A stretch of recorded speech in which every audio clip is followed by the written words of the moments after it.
les mercenaires de l'OTAN, qui les ont fatigués avec le soutien tacite ou même explicite de la CEDEAO, qui a exaspéré les trois pays. Ils se sont dit, comme nous sommes condamnés en même temps par les mêmes individus, mettons-nous ensemble, s'il faut mourir, mourons ensemble. Est-ce que les causes terroristes là, elles ont disparu? Depuis que les trois se sont unis, dis-moi ce que la CEDEAO a fait pour alléger la pression terroriste. Non, on n'allège pas la pression terroriste. On veut aller justement attaquer ces pays qui se sont unis pour combattre le terrorisme. Aujourd'hui, on me demande si le Togo va aller ou non dans l'AES. Mais la question, c'est pourquoi? Oui, mais est-ce que le Togo n'a pas les problèmes de terrorisme? Ce n'est pas le Togo seul qui devait aller dans l'AES. Le Nigeria est malmené. Le Bénin, il est malmené. Le Togo, malmené. Même le Ghana, malmené. Vous ne voyez pas où bien la CEDEAO s'organise pour les aider parce qu'eux, ils ne sont pas encore dans l'AES. Mais dites-moi concrètement ce que la CEDEAO fait pour les aider. Donc pour plus vous, de 38 soldats. l'AES est une alliance antiterroriste. Antiterroriste. Plus de 38 soldats massacrés au Bénin. La CEDEAO a fait quoi? Elle a ressuscité combien de ces soldats? Elle a pris quelle disposition? Rien. Donc, on ne peut pas. Et la CEDEAO, tout comme ces maîtres là-haut, ils ne changent pas. On leur dit, mettez un peu dans votre vin, soyez moins rigides, résolvez les problèmes plus par la diplomatie que par les menaces militaires, mais ça ne change pas. Et tu vois le spectacle pitoyable. La dernière fois, le nouveau président du Ghana, élu brillamment. Et des élections comme ça, il n'y en a pas dans un pays francophone. Parce que dès que tu as signé les accords coloniaux, tu ne peux pas organiser des élections limpides comme au Ghana. Ce n'est pas possible. Et je ne vois pas pourquoi les gens s'acharnent à critiquer les présidents alors qu'ils savent bien le piège dans lequel les présidents là sont assis. Donc, on élit brillamment un homme, en bon africain. Il va rendre des visites de courtoisie à ses voisins en commençant, disons, par le plus sage, le plus âgé, le doyen. Et qu'est-ce qu'on fait? On le transforme en simple coursier d'un petit blanc. Et il faut aller dire aux gens là de revenir dans l'AES. Est-ce que Dramani était allé solliciter une mission de l'AES? C'est comme ça qu'ils avaient fait pour embrouiller le jeune Diomaye Faye, qui nous a tous énervés, mais après on a compris que Diomaye Faye, il a sauté dans le feu sans savoir que le feu était là-bas. Et il s'est ravisé. Donc on ne peut pas, dès qu'on est confronté au même problème, ne pas chercher les mêmes solutions.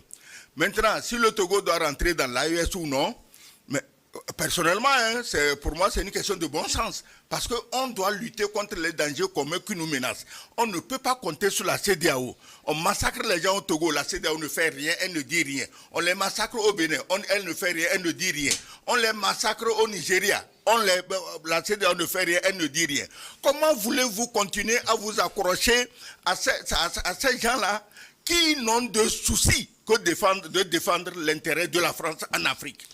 Pourquoi? Alors, c'est le ministre, comme vous l'avez dit, togolais des Affaires étrangères, Robert Doucet, qui a fait l'annonce une nouvelle fois. Il a donné quelques raisons et une décision stratégique qui pourrait renforcer la coopération régionale, ça c'est sûr, et offrir un accès à la mer aux pays membres, c'est-à-dire aux pays de l'AES. Ça veut dire que les intérêts sont surtout économiques. Hein. Oui, ou économique aussi. Oui, mais écoutez, ce que le ministre Robert Doucet dit, c'est pas nouveau. Parce que le Togo a toujours servi sur le plan économique, sur le plan d'accès à la mer, comme il a dit sur l'application LinkedIn. Mais ce n'est pas nouveau que les États de l'Interland, notamment le Burkina, le Mali et le Niger, prennent attache avec le port de Lomé, le port autonome de Lomé, qui est le seul d'ailleurs en eau profonde de la sous-région, pour faire converger vers leur pays leurs importations. Je viens de le dire, ce n'est pas nouveau. Maintenant, si ils trouvent que la solution, c'est de ce côté-là, il aurait fallu peut-être négocier des accords, comme je l'avais dit tout à l'heure, je l'avais signifié tout à l'heure. Il y avait déjà un accord douanier qui a été signé entre le Togo et les États de l'AES pour faciliter et favoriser le dédouanement et le transfert des marchandises du port de Lomé vers les pays de l'Interland. Donc, l'argumentaire, là, je n'arrive pas à cerner le fondement de cela, de ce que le professeur Robert Doucet a dit. Puisque ce n'est pas un truc nouveau où c'est aujourd'hui que le Togo va donner accès à sa mer, à ces pays-là. L'autre chose, il va falloir, avant l'adhésion, qu'il y ait des préalables, notamment favoriser au niveau des infrastructures, notamment il faut voir la route, la nationale 1 qui part de Lomé jusqu'à Saint-Cassé. C'est une route impraticable. Maintenant, il dit... Non, route impraticable, c'est trop dit. Non, laisse-le parler. Oui, mais c'est une route, il faut voir l'état de la route, le nombre d'accidents. La route est tellement exiguë, ce n'est pas nouveau.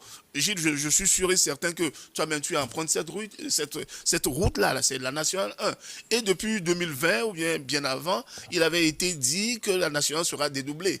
Et je crois que lors de sa déclaration de politique générale en octobre 2020, le Premier ministre, Madame Dogbe, avait dit qu'on ferait une autoroute de l'amitié ou bien autoroute du soleil. Je ne sais plus quel nom on a donné à ça.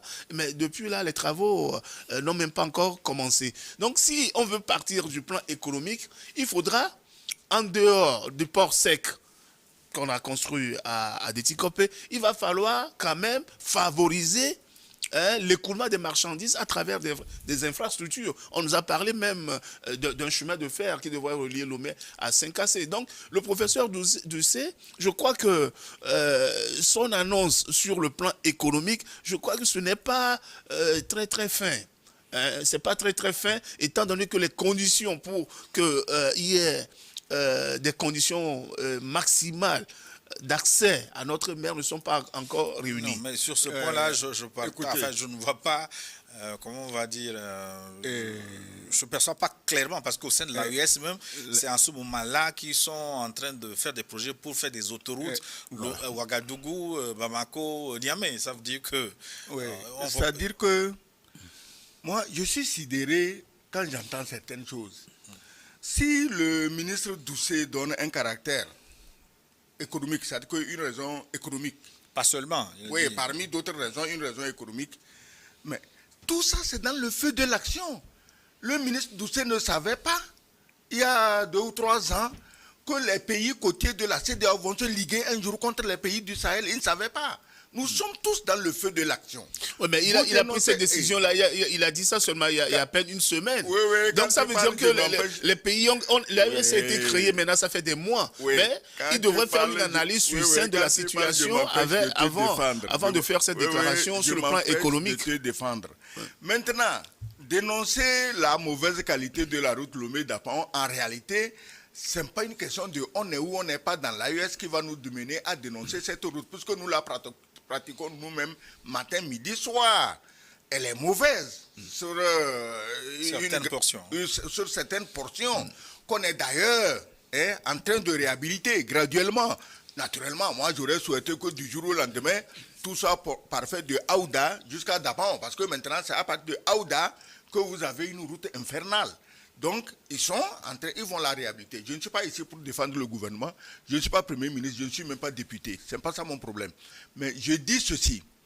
Aujourd'hui, nous sommes là, nous voyons, nous observons que tout ce qui se passe dans le monde a une motivation économique. Les gens